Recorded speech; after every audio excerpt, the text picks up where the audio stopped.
Chapter 1. The book you are holding in your two hands right now, assuming that you are in fact holding this book and that you have only two hands, is one of two books in the world that will show you the difference between the word nervous and the word anxious. The other book, of course, is the dictionary, and if I were you, I would read that book instead. Like this book, the dictionary shows you that the word nervous means worried about something. You might feel nervous, for instance, if you were served prune ice cream for dessert, because you would be worried that it would taste awful.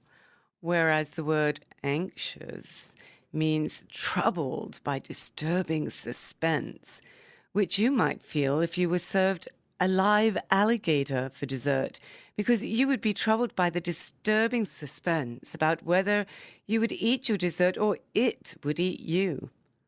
But, unlike this book, the dictionary also discusses words that are far more pleasant to contemplate.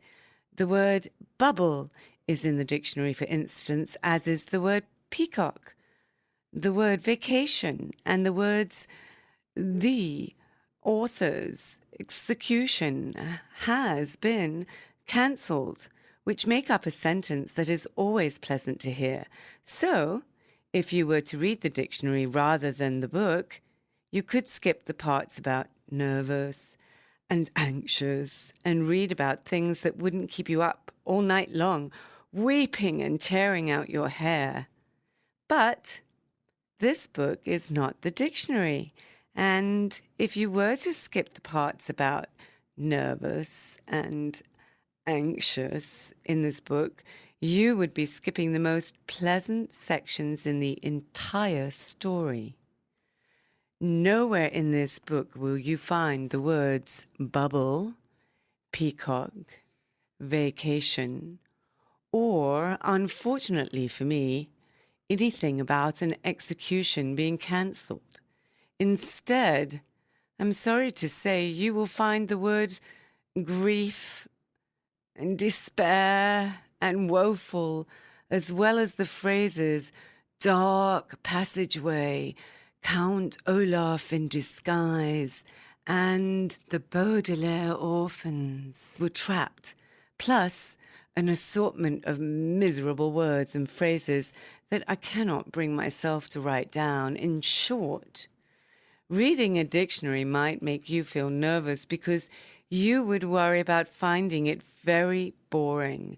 But reading this book will make you feel anxious because you will be troubled by the disturbing suspense in which the Baudelaire orphans find themselves.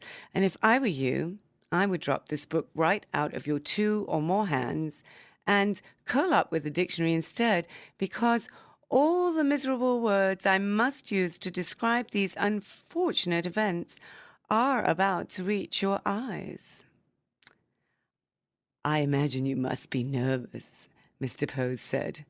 Mr. Poe was the banker who had been put in charge of the Baudelaire orphans following the death of their parents in a horrible fire.